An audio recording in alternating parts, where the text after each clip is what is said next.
Bonjour Irène, où est-ce que tu te trouves? Je me trouve à Istanbul en Turquie. Moi j'habite à São Paulo au Brésil. Alors je me trouve à 50 km de Clermont-Ferrand, cette jolie ville au milieu des volcans. Je vous emmène en Roumanie. Alors je suis à côté de Castres, dans le Tarn. Moi je me trouve à Siem Reap au Cambodge. Je suis à Tokyo au Japon. La balade immobile.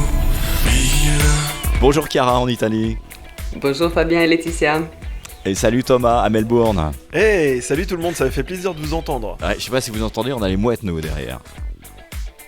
J'adore, C'est super. C'est à peu près tout ce qu'on a. Hein. C'est tout ce qu'on a, ouais, parce qu'on peut pas faire grand chose en ce moment. Ça se passe comment, tiens, chez vous justement? On va commencer par toi Chiara, ça se passe comment en Italie? Pas trop mal finalement, on est passé en zone jaune, donc on peut aller au resto au midi. Jaune, mal, c'est non resto de midi chez vous. C'est ça. D'accord. Bon, on se réjouit des petites choses, hein. C'est pas comme chez Thomas, mais bon, on se le fait suffire. On peut aussi sortir de la ville, hein, ce qui n'était pas donné avant. On pouvait juste se balader autour de chez soi, et non, là, on peut aussi se balader dans les villes à côté. Ce qui veut dire que la situation, elle s'améliore un petit peu, il y a moins de contamination? C'est ce qu'on nous raconte, mais après, ça change chaque semaine. Donc, c'est un peu comme chez vous, hein. On n'a pas de certitude. Donc, on vit le jour. Et on attend ce qui verra. Mais on profite des restos entre-temps. Et toi, Thomas, comment ça se passe? Fais-nous rêver. Alors nous, on a eu un petit retour de Covid, mais ça fait plus de 20 jours qu'on a 0 cas. On a le système d'hôtel en quarantaine qui est mis en place, et notamment dans le cadre de l'Open d'Australie, il y a tous les joueurs internationaux qui passent par les hôtels quarantaine. Certains ne sont pas du tout contents, d'autres le trouvent cette formule très très bien, puisque ça permet aujourd'hui de vivre totalement normalement.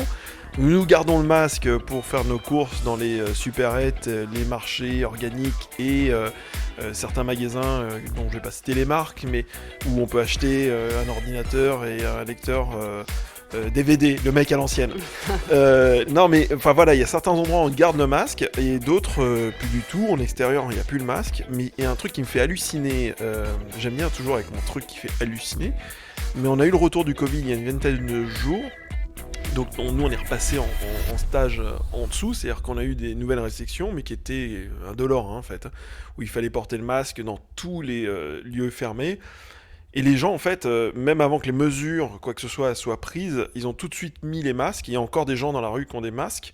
Et ce qui permet aujourd'hui de dire qu'on n'a plus de Covid depuis X jours. Alors, les gens vont me dire, et j'entends déjà la voix arriver, en me disant, c'est pas la même situation géographique. On est dans une métropole, Melbourne, qui fait 6 millions d'habitants, qui est très condensée. Alors, il faut savoir que l'Australie, c'est un pays qui est très urbain, puisque la majorité de la population vit en ville. Donc, on est vraiment entassés. On est les uns sur les autres, avec certes un peu d'espace, mais c'est surtout la résilience et le respect des règles des Australiens et les choix qui ont été mis en place qui permettent aujourd'hui de vivre dans notre cage dorée, puisqu'aujourd'hui, l'Australie, dans une situation quand même exceptionnelle d'un point de vue international, nous vivons totalement normalement. On a les restos qui sont ouverts, les musées, tout est redevenu normal. Et moi, j'ai envie, tu nous raconteras après, Thomas, ce qui se passe avec le retour du Covid et du lockdown dans certains endroits. Mais j'ai envie de vous raconter quand même, avec Fabien, une belle histoire et un petit truc d'actualité des Sables d'Olonne. Est-ce que vous avez vu le retour des marins du Vendée Globe? Ah non, moi non. Eh bien, écoutez, ça a été formidable. Nous, notre événement du moment, c'est le retour de ces 25 marins encore en course. Il y en a un qui a cassé son bateau, le bateau est coulé au large de l'Afrique du Sud, qui a été secouru par le senior de la course, on va dire, qui s'appelle Jean Le Cam, ici baptisé le Roi Jean, qui a plus de 60 ans et qui continue à naviguer en solitaire comme ça autour du monde. Et les premiers sont rentrés mercredi dernier, par un temps absolument abominable, une mer déchaînée en pleine tempête. Et c'était l'événement ici au Sables d'Olonne parce que on n'avait pas le droit de sortir. Vous imaginez bien que le préfet avait mis un certain nombre de restrictions. Et le maire s'est érigé contre ça parce que la ville des Sables d'Olonne est vraiment une ville tournée vers la mer. Et pour eux, ici, c'est inacceptable qu'un marin rentre d'une expérience comme celle-là tout seul au port. Et on a un long chenal qui fait 1,5 km de long. Et la tradition veut que toute la population accueille les marins dans la liesse, la joie, etc. Bon, ça n'a pas été possible. Néanmoins, notre maire a eu le droit d'avoir quelques bénévoles qui participaient à l'organisation, alignés en randonnion sur le chenal. Donc il y en avait 300 ou 400. Les marées, etc. font que les gens sont rentrés au port à 5 heures du mat, voilà.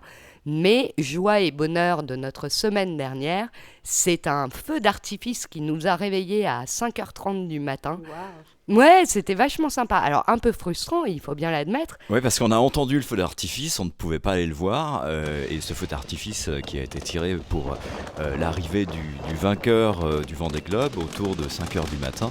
On l'a entendu dans toute la ville, c'était un feu d'artifice absolument énorme. Et rares ont été les personnes qui ont pu voir ce feu d'artifice. Il y avait quelques habitants qui sont vraiment sur le bord de mer qui ont pu assister à ce spectacle. Mais on était là dans notre lit, on entendait que ça pétardait absolument de partout. C'était génial. On imaginait un peu les images, mais on a assisté à rien. Et on avait donc de chaque côté de l'entrée du port, hein, sur les 400 figurants qui étaient là pour accueillir le vainqueur du Vendée Globe. Ça faisait un petit peu organisation à la chinoise, si vous voulez. Et ce qui était très drôle, c'est que vous imaginez bien qu'après 80 jours passés en mer, les skippers, eux, le masque, ils l'avaient oublié. Ouais, donc, ouais. ils sont arrivés à terre. En fait, le premier lot, ils sont rentrés à 5 bateaux pour des questions de marée, de monde, etc. Bref. Donc, ils sont arrivés avec 5 grands bateaux dans le chenal, des feux d'artifice, comme on le racontait, etc. Et il n'y en a pas un qui portait le masque. Donc, ils sont descendus à terre sur les tapis rouges, les machins, les trucs. Ils ont sauté dans les bras des familles que les masques volaient. Enfin, c'était un peu n'importe quoi, mais à huis clos quand même.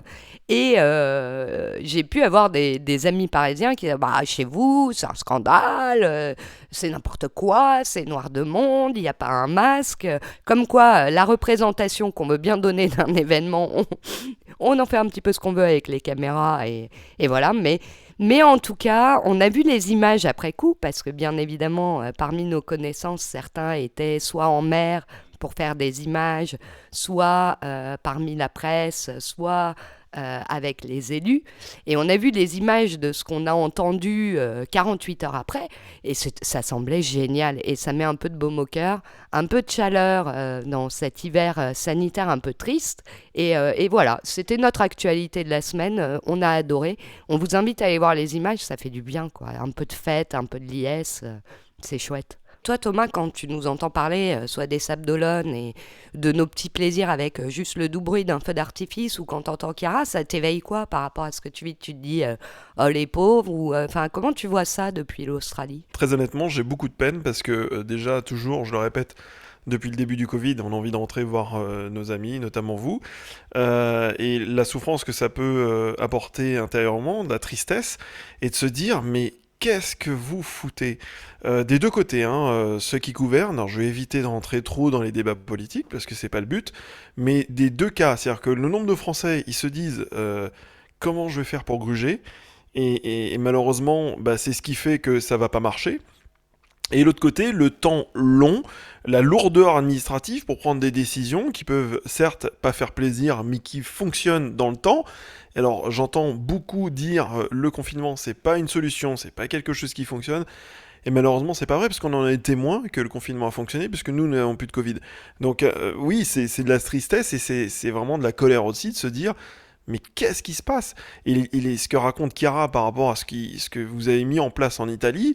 Alors qu'on peut dire, oui, les Italiens, alors ça me rappelle les premiers podcasts qu'on avait fait ensemble avec Chiara, de dire qu'ils sont laxistes et tout ça. Pas du tout. Les Italiens, avec ce que tu nous racontes, Chiara, au contraire, vous êtes super résilients, vous respectez les règles, et aujourd'hui, petit à petit, vous grignotez le petit retour à la normale. Certes, pas normal comme on l'a connu avant, mais de pouvoir aller au resto le midi, de pouvoir sortir, etc. Je trouve ça génial, ça fait plaisir. Je pense que ce qui se passe en France avec une certaine, on va dire, désobéissance, qui est toute relative quand même, parce que les gens font quand même assez gaffe, on fait pas non plus n'importe quoi, mais je pense que cette réticence à appliquer les lois, elle vient aussi du fait que depuis le départ, finalement, ici, le message est complètement brouillé, déjà par des mensonges, des volte-face, des incohérences. Et à un moment, c'est vrai que tu n'as plus envie de suivre et d'écouter ce qu'on te dit de faire. Chez nous, les mesures ne portent pas leurs fruits. C'est un problème d'adhésion, c'est-à-dire que les gens ne sont pas contre appliquer. Le premier confinement a été appliqué à la lettre par tout le monde, et les gens... Et ça avait fonctionné. Et ça a fonctionné, bien sûr. Les gens s'opposent pas pour s'opposer, ou râlent pas pour râler. C'est que là, en l'occurrence, ça fait des mois qu'on les traîne dans des trucs qui marchent pas. Donc maintenant, la population dit c'est donnant-donnant. Nous, on veut bien, mais faut qu'on gagne quelque chose à l'arrivée, quoi. Si c'est pour se projeter à 5 ans avec des go, no-go et des confinements, déconfinements, reconfinements, les gens veulent plus de ça. Ils veulent bien faire ce qu'on leur demande, mais avec la certitude d'avoir un résultat et un bénéfice pour eux. Et c'est ça le problème aujourd'hui. Et le problème aussi, c'est qu'il n'y a pas de vaccin. Et alors, je vais sortir ma carte de communicant. Je trouve qu'en termes de communication, il y a quand même une communication qui est très décalée par rapport à ce que j'ai vécu, moi, en termes de communication politique en Australie. Donc, comme je l'expliquais précédemment, nous, on avait des conférences de presse par le Premier ministre du Victoria tous les jours entre 9h, 10h, 11h le matin. Il était avec sa veste... machin, il n'avait pas le costard cravate, il avait la tête un peu déconfite, fatigué, il n'a pas été chez le coiffeur, et il parlait à des vrais gens, il parlait à toi, à moi, il n'y avait pas ce décalage où vraiment, moi ce que je ressens aujourd'hui après 3 ans en Australie, c'est que la France a une communication politique qui est quand même vachement school, quoi, qui est très très à l'ancienne, avec toujours, c'est ça que je parlais aussi de la lourdeur administrative, c'est-à-dire que le type va se pointer à 20h, il va faire son allocution, on va rien comprendre de ce qu'il va raconter parce que ça va être compliqué. Puis l'inverse de ce qu'il a dit la semaine les d'avant. gens sont fatigués, mais alors on peut être que fatigué, et je peux que comprendre la situation dans laquelle vous êtes, quoi. Mais c'est l'horreur. On a envie de dire, bon, arrêtez vos conneries. C'est ça. Maintenant, vous allez changer de braquet, je parle en version cycliste, là, ça fait du bien, et vous allez vous adresser à des gens qui sont en face de vous, qui sont des gens normaux, et leur dire, voilà, aujourd'hui, on a tant de cas, et on va prendre ces mesures-là. Dans le métro, bon, on va arrêter les conneries, vous allez arrêter de prendre le métro et de vous tasser, parce que dire aux gens de ne pas parler, mais c'est surréaliste quand même, ce truc. J'ai interpellé Chiara pour lui demander, par rapport à ce qu'on disait sur l'adhésion, est-ce que vous avez ce problème, vous, en Italie, où les gens commencent à trouver ça long, trouvent qu'il y a un manque de résultats qui fait qu'il y a moins d'adhésion aux mesures qui peuvent être proposées ou mises en place? Vous avez ça ou pas du tout? Oui. Un peu comme chez vous. Sauf la différence, c'est, je pense, l'habitude à accepter plus des Italiens par rapport aux Français. Ça, c'est Les Français pas faux. sont beaucoup plus râleurs, révolutionnaires, on s'oppose beaucoup plus qu'en Italie. Finalement, en Italie, on a plus peur, je pense, des choses et plus d'habitude à accepter l'inacceptable. Après, je pense qu'une autre différence par rapport à la gestion que vous avez en France, c'est que ici les régions ont joué la carte fédérale et donc elles ont réussi dans leur petit territoire à faire passer des mesures plus adaptées et plus fortes que s'il y avait eu une gestion uniquement centrale. Je pense que ça fait C'est pas marrant, de différence. je parlais un peu de mon histoire, mais en faisant mes études à Sciences Po, c'est exactement ce qu'on est revenu, c'est qu'un gouvernement, enfin un pays fédéral, c'est un pays aujourd'hui, c'est une formule qui fonctionne beaucoup plus facilement, si je puis m'exprimer ainsi. L'Australie est un pays fédéral, les États-Unis est un pays fédéral. Bon, les États-Unis, c'est pas un bon exemple. Mais l'Italie, l'Allemagne est fédérale aussi. Et on voit que L'Espagne, dans une certaine mesure aussi. L'Espagne aussi. Et le fait de décomposer le pouvoir, de pouvoir prendre des décisions par région, c'est quelque chose qui fonctionne. Et l'Italie en est le parfait exemple dans cette crise. Bien sûr. De toute façon, moi, indépendamment du virus, on sait qu'en France, on est regardé avec le sourire par nos amis allemands, par exemple, pour notre ultra-centralisation. Si tu cherches un boulot dans le tertiaire en France, il y en a quand même 75% qui sont concentrés à Paris, sans aller jusque-là. La décentralisation à la française ne marche pas. Elle est quasi inexistante et on voit bien les limites de notre système, enfin ça c'est un point de vue très personnel, avec la gestion de cette crise. C'est-à-dire que les préfets, c'est les représentants de l'exécutif dans les régions à un niveau local et en fait on s'aperçoit que c'est une baston du quotidien entre ces gens-là et les élus locaux. Or, si les élus locaux avaient un tout petit peu plus de pouvoir, il est évident qu'on apporterait des solutions proportionnées et plus adaptées à la situation réelle de tel ou tel territoire. Et ça n'existe pas chez nous. Ouais. C'est un autre problème. Ça, c'est très important finalement ce que tu dis, parce que c'est vraiment la connaissance fine du territoire qui fait la différence. On ne peut pas traiter toutes les régions, toutes les villes de la même manière, surtout dans une crise sanitaire. Tu n'as pas le même nombre de lits, tu n'as pas le même accès au système sanitaire, tu n'as pas les mêmes distances entre les villes. Donc, que chacun puisse vraiment trouver des solutions adaptées fait toute la différence. Et c'est là qu'on en revient à la question des élites, entre guillemets, parce que j'aime pas ce mot que relevait Thomas. C'est-à-dire que même entre énarques, parce que beaucoup de maires ont suivi des parcours de sciences politiques, des narques, ils ont des formations administratives. Il y a quand même une guerre entre énarques, entre les élus locaux et les gens qui sont assis dans les cabinets ministériels parisiens. C'est la vérole, je pense, de l'administration française. La France, c'est quand même plus... Enfin, ça a baissé, je crois, les chiffres. Au dernier chiffre que j'ai entendu, c'est 36 000 communes. Il y en a un peu moins maintenant parce qu'on opère depuis quelques années en France des fusions. On va rentrer dans l'histoire de l'administration, mais c'est quand même pareil avec le recul que j'ai, parce que j'ai travaillé après la radio dans l'administration, dans les collectivités territoriales. Et c'est marrant parce qu'on a les différentes couches. Donc on a la commune, la ville. Maintenant, on a les métropoles. Alors, qui a été remplacé par les agglomérations, etc., les différentes formules qui sont extraordinaires. Donc maintenant, on a les métropoles, paf, on avait le conseil général. Départemental avant, le conseil général qui est passé départemental, on a la région, mais c'est maintenant, moi qui vis depuis 3 ans en Australie, on n'a plus du tout ça. Et de loin, avec le recul, je me dis, mais comment ils peuvent fonctionner? C'est pas possible. Et c'est des coûts, c'est des lenteurs administratives, c'est des choix décisionnels par rapport à la crise du Covid. Et j'espère qu'il y a une petite lumière qui s'allume là-haut en se disant, on a peut-être déconné avec les couches qu'on a mis là. C'est dramatique parce que figure-toi, alors là c'est le juriste qui parle, il y avait tout un projet de refonte et de révision du modèle de décentralisation français, poussé d'ailleurs par les élus locaux pour redonner un peu de pouvoir au local. J'étais en plein dedans, Laetitia, avec et en l'histoire des fait, métropoles. Mais en fait, ça a été repoussé, c'est-à-dire que compte tenu de la crise sanitaire, ce projet, il est reparti au calendes grec. Mais j'ai bien entendu, vous avez dit 36 000 communes ? Non mais c'est énorme, et je crois qu'aujourd'hui on est à 34 000 en France. Je crois qu'il y en a 2000 qui ont sauté avec les fusions. Mais Chiara, je te laisse imaginer que 36 000 communes, toutes n'embauchent pas des fonctionnaires, et attention à ce que je vais dire, parce que j'en suis un quand même malgré tout, mais tout ça, ça représente des coûts qui sont faramineux, et surtout, il y a une décomposition du pouvoir. Aujourd'hui, la France en paye les frais, je pense, dans la gestion du Covid, parce qu'il y a des maires qui sont très compétents. Aujourd'hui, on les compare par rapport au pouvoir central, on les compare plus à des gardes champêtres qu'à des vrais maires qui ont des connaissances. Moi, je connais plusieurs maires qui ont une trentaine d'années, qui ont 35 ans, qui sont très compétents, qui prennent des bons choix, etc., mais qui sont limités par le pouvoir central. Et c'est malheureux, c'est triste à mourir, parce qu'aujourd'hui, la France se retrouve dans une situation où le Covid, il est incontrôlable, quasiment.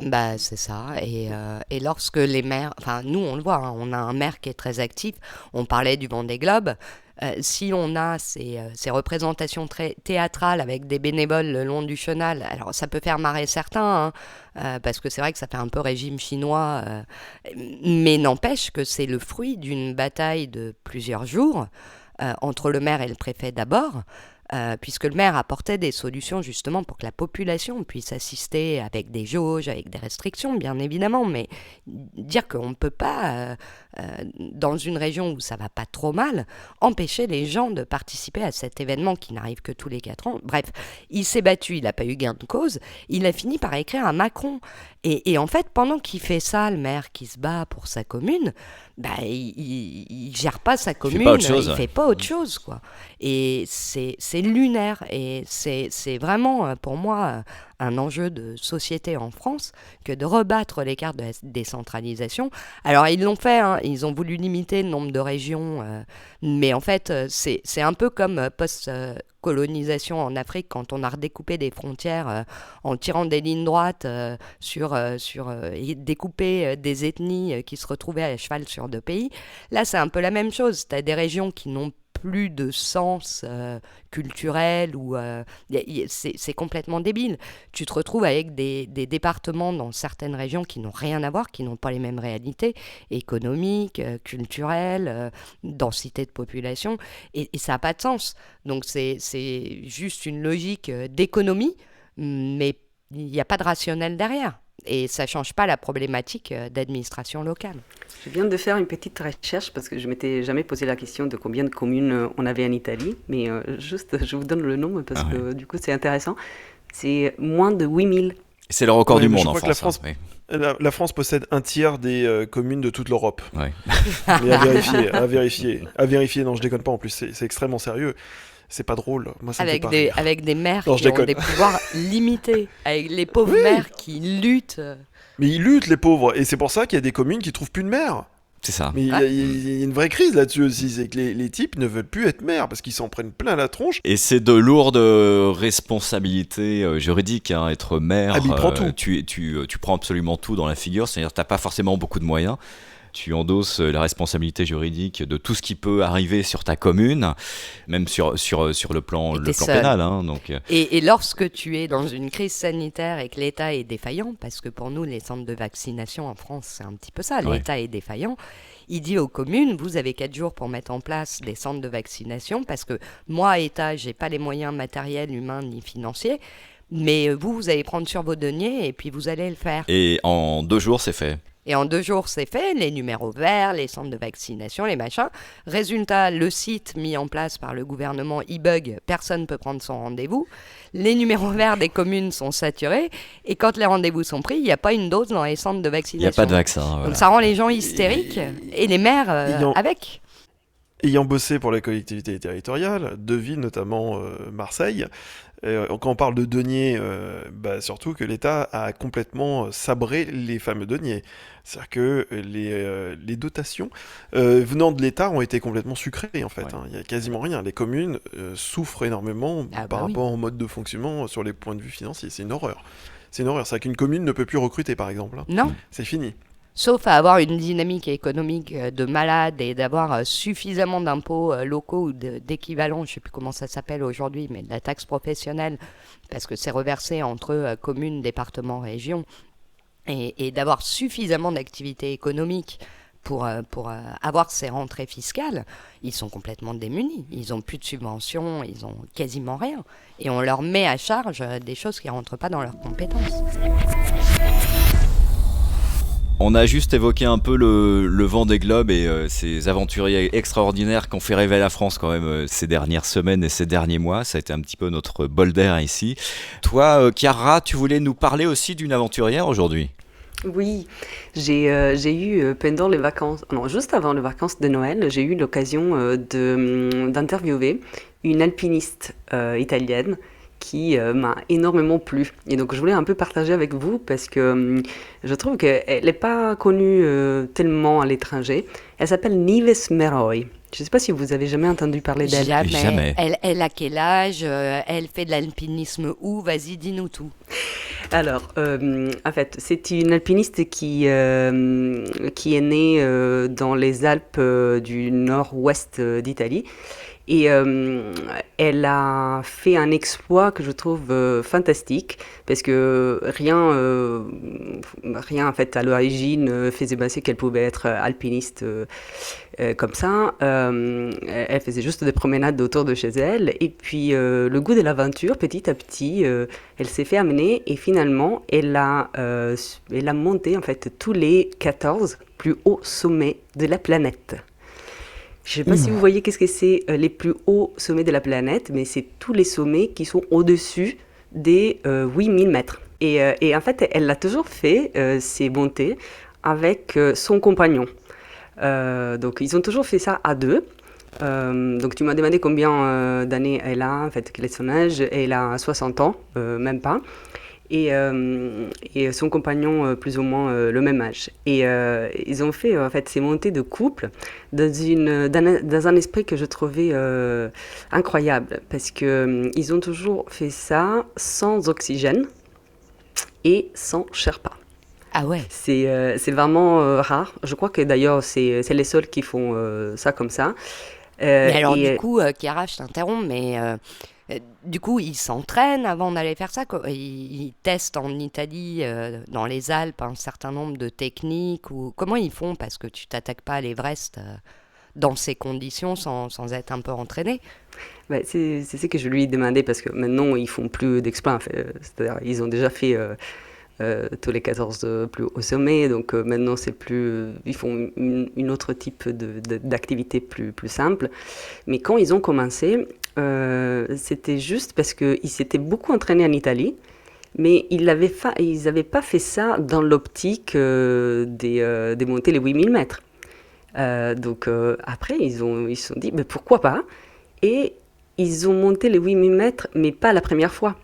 Et c'est ce que je trouvais intéressant, parce que du coup, ils ont accepté les défaites qui les ont entraînés pour finalement arriver au sommet.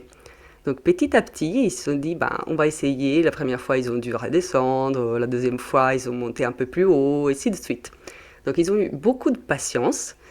Et ce que j'aime beaucoup, c'est qu'ils ont toujours dit qu'ils font ça avec un respect profond pour la montagne et la nature. Et c'est la raison pour laquelle aussi ils n'utilisent pas de l'oxygène. C'est qu'ils veulent avoir une confrontation honnête avec la nature. Donc ils ne veulent pas prêcher. Et deuxièmement, l'histoire de ne pas monter avec un Sherpa aussi, je trouve très intéressant. C'est qu'ils disent au-dessus d'un certain niveau de montée, en fait, c'est toi-même qui décides de prendre un risque sur ta vie pour monter au plus haut.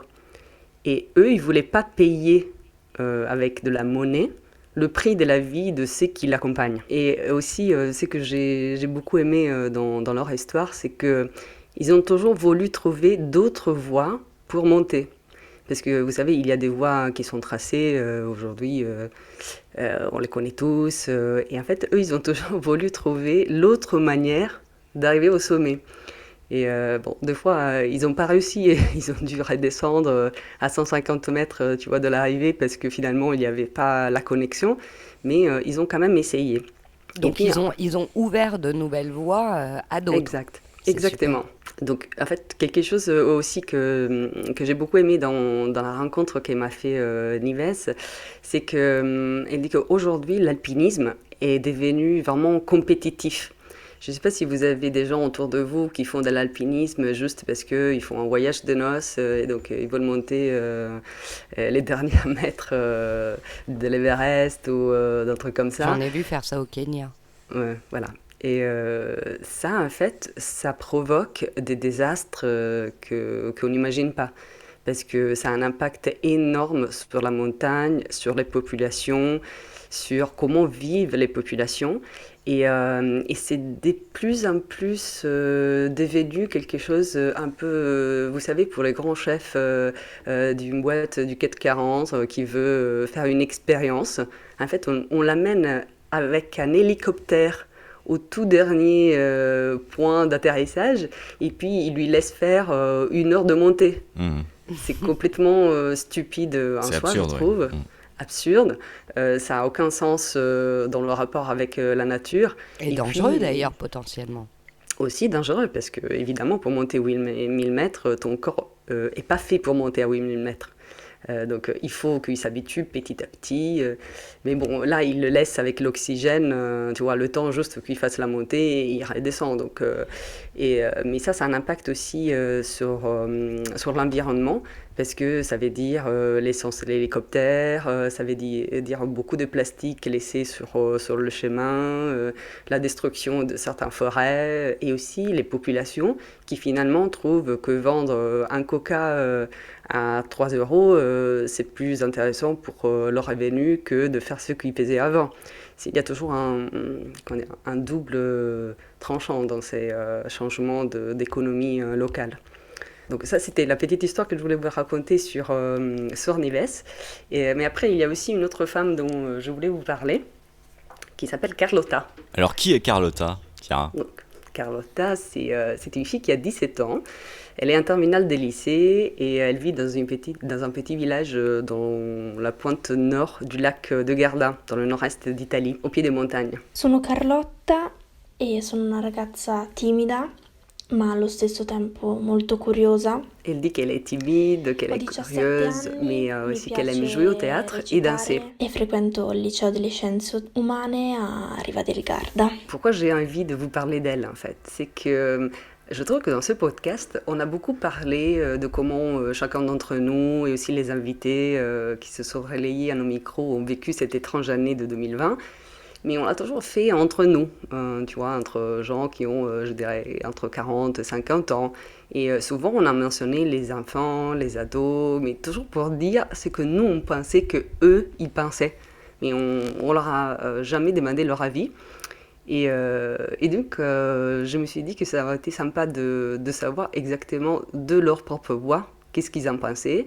Et j'ai pris l'initiative de demander à un certain nombre d'ados italiens et français s'ils voulaient relever les défis, de nous raconter leur ressenti sur cette année et de le faire de deux manières, avec des mots, mais aussi avec des sons, afin qu'ils nous amènent en voyage, immobile bien sûr, dans une partie de leur monde.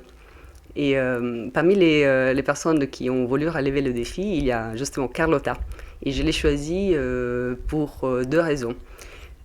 Une, si vous me permettez une petite analyse psychologique à deux balles, c'est que en fait Carlotta, quand je lui ai parlé, j'aurais vu en elle moi-même à son âge, une sorte de petit transfert, mais aussi parce qu'elle a le même âge auquel moi et son père on s'est rencontrés sur les bancs du lycée. Je l'ai rencontré le premier jour de première et puis on ne s'est plus quitté pendant 3 ans, tous les jours coude à coude. Donc ça m'a un peu touchée de me revoir et de revoir son père. Et l'autre raison pour laquelle j'ai choisi de relayer sa pensée, c'est qu'elle m'a proposé une démarche altruiste qui m'a beaucoup plu. Et je vous laisse entendre un bout de sa réponse. Grazie a questa opportunità voglio far arrivare il messaggio che molti di noi non stanno bene. Cadono in piccolo grandi depressioni. Elle explique que pendant cette année 2020, pour beaucoup de gens de son âge, ça a été très dur et que beaucoup sont tombés dans des petites dépressions, se sont fait happer par la tristesse. Et il y a eu une sensation de vide et de point d'arrêt qui semble ne jamais s'arrêter, une espèce de pause sans fin. Et elle a donc décidé par contre de se prendre en main et de trouver une manière de s'en sortir. Et elle m'a dit, je voulais raconter cela pour que ça puisse aider d'autres qui vont nous écouter, des jeunes ou moins jeunes, à réagir eux aussi et trouver des manières de chasser ces pensées négatives et ces tristesses. Elle l'a fait comme je lui avais demandé à travers des sons. Certo, i suoni sono molto importanti, ma anche sottovalutati. Elle dit qu'elle s'est rendue compte que les sons dans la vie moderne, surtout à un âge d'adolescente, sont complètement sous-évalués. Parce qu'ils sont tous pris par les images, les mots, la vitesse. Et en fait, ils prêtent plus attention à écouter ni les personnes, ni les animaux, ni la nature, ni eux-mêmes. Et du coup, quand je lui proposais le défi de trouver des sons qui puissent résonner avec ses pensées et sa période, en fait, elle a réalisé combien les sons pouvaient venir en aide et soigner l'âme. Et elle a voulu partager cette découverte, je trouvais géniale. Et du coup, je vous propose d'écouter le premier son. Ça, vous avez écouté, c'est le bruit de fond d'une douche chaude et d'une chanson qui fait réfléchir. On le sait, le bruit de l'eau est un relaxant et la musique active des endorphines qui sont des hormones analgésiques et excitantes. Et vous aurez compris de cette référence que Carlotta est la fille d'un médecin, évidemment. Mais bon, blague à part, la chanson que vous avez écoutée au fond, sur le fond du bruit de la douche s'appelle Vita Paranoia, d'un chanteur qui s'appelle Gazzelle, italien bien sûr.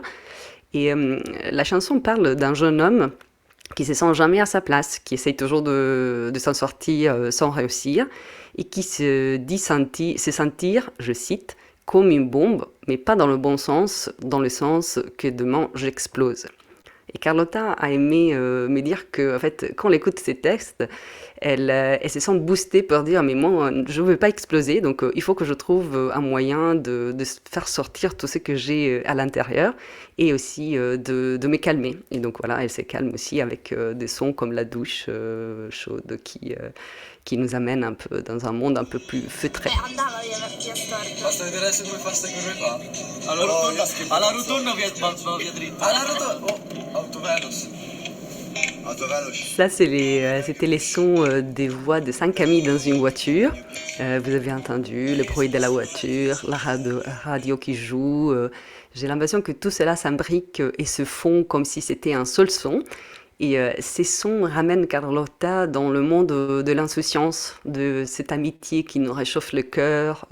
Et ça lui rappelle aussi quelque chose de très positif. C'est-à-dire que quand on est en voiture, si vous y pensez, le paysage n'est jamais le même. Tout change tout le temps, on avance sans s'arrêter. Et ça résonne exactement avec ce qu'elle et tous les gens de son âge rêvent aujourd'hui. Et je dirais nous aussi. C'est-à-dire que cette situation d'arrêt forcé finisse et qu'on puisse répartir. C'était le ronron d'un chat et évidemment c'est un son hyper relaxant. Mais Carlotta a aussi ajouté que le fait d'écouter son chat ronronner lui fait penser que en fait c'est aussi une manière dans laquelle son chat lui dit qu'il l'aime. Et voilà, quoi de plus beau pour de se sentir aimé que n'est-ce pas? Tout le monde voudrait toujours se sentir aimé. Ça, c'était la respiration de Carlotta. Elle a utilisé ça pendant cette période pour surmonter les difficultés. Donc, elle a fait des exercices de respiration, là où en soufflant, on élimine les mauvaises pensées et en inspirant, on attire les bonnes pensées. Et un petit peu de sophrologie. Voilà. Donc avant de la quitter, après avoir parlé avec elle de tous ces sons, de qu'est-ce qui ça a amené, qu'est-ce que ces sons ont amené dans sa vie, je lui ai posé une dernière question et je lui ai demandé qu'est-ce qu'elle rêvait de faire comme première chose dès que la pandémie sera vraiment terminée. Et ça aussi, je vais partager avec vous. Écoutez. Sicuramente dopo il lockdown. Voglio fare una festa, ma una di quelle feste proprio grandi, dove apro i cancelli della mia... Donc vous avez peut-être pas compris les mots, mais vous avez dû percevoir l'enthousiasme dans sa voix. Et voilà, c'est une fête géante, ce qu'elle rêve de faire à pandémie terminée, pour chanter, danser, s'embrasser, rire, tomber amoureux. Et elle dit aussi qu'elle fera rentrer tout ce qui passe dans le coin. Donc on a intérêt à passer dans le coin, si vous voulez bien, avant de nous faire aussi notre propre fête géante, si vous voulez. Donc, oui, j'ai compris qu'elle disait qu'elle avait envie de rencontrer de nouvelles personnes. C'est ça. C'est incroyable, non? Bah ouais. Donc nous, ça sera les nouvelles personnes. Exactement. Merci Chiara pour ce beau voyage. Tu as écouté attentivement. Thomas, tu es toujours avec nous? Je suis toujours là et justement je me faisais une réflexion en écoutant l'italien, puisque moi je vis dans un pays anglo-saxon. Pourquoi en LV2 j'ai pris allemand? C'est beau. C'est tellement beau l'italien, c'est magnifique. Je me suis parce que moi on enregistre le podcast, mais moi il commence à être un peu tard le soir là, et je me suis laissé bercer par ces voix italiennes et tout. C'est extraordinaire, c'est d'une beauté, mais j'en ai des frissons quoi. Mais franchement je regrette Merci papa, merci maman de m'avoir fait faire allemand, où j'avais 0 de moyenne, et c'est pas une blague. Mais extraordinaire, je trouve qu'elle a une maturité, qu'elle a une vision, qu'elle a une façon de voir les choses, et l'exercice que tu lui as demandé de faire, il faut remettre dans le contexte, mais c'est un exercice qui est extrêmement difficile à faire, de réfléchir sur des sons, de pouvoir partager, etc. Elle m'a fait voyager tout en étant immobile, d'une façon extraordinaire, tu pourras lui dire. Vraiment bravo. Je lui dirai. Merci Thomas. Moi aussi, Ouais, j'ai beaucoup aimé. moi j'adore parce que voilà, on a besoin de positif et elle incarne cette jeune fille, la future génération, celle qui nous emmènera quand on sera vieux. Et c'est vachement rassurant, en fait, je trouve, de l'entendre. Écoutez ça. Un hélico. Non, c'est pas un hélico, c'est mon chat qui vient c'est s'envoyer. un Et si on rembobinait avec des petits mots de Jean Le Cam pour finir. Jean Le Cam qui vient de finir son 5e Vendée Globe qu'il n'aura jamais gagné, mais qui explique, après l'avoir tué pendant 80 jours, qu'il revient d'un miracle et qui est un homme qui ne refera peut-être pas le Vendée Globe, mais qui parle de la jeunesse, du futur du Vendée Globe, de ce qu'il a vécu. Il est plein d'espoir, plein de joie, avec un détachement et un phrasé qui lui sont légendaires. Il est à la place du con et il l'explique, et il explique pourquoi il en voulait pas, mais que ça lui fait du bien quand même. Ouais, parce que les places du con, je veux dire qu'on en a fait un paquet au Figaro. Parce que quand tu gagnes 3 Figaro, si tu veux des places de con, on t'en a fait un paquet. Donc forcément, place de con, 2 t'as pas gagné, 4 t'es pas sur le podium. Bon, c'est pour ça que j'aime bien le 1, le 3, le 5, et puis le 8, je sais pas pourquoi. Et donc j'étais 8, donc finalement j'étais bien à 8. Bon. Et les choses ont fait que bon, je finis 4 à la place du con. Donc en fait, ce que j'ai fait, c'est que j'ai soulagé l'éventuel con qui aurait pu être à ma place.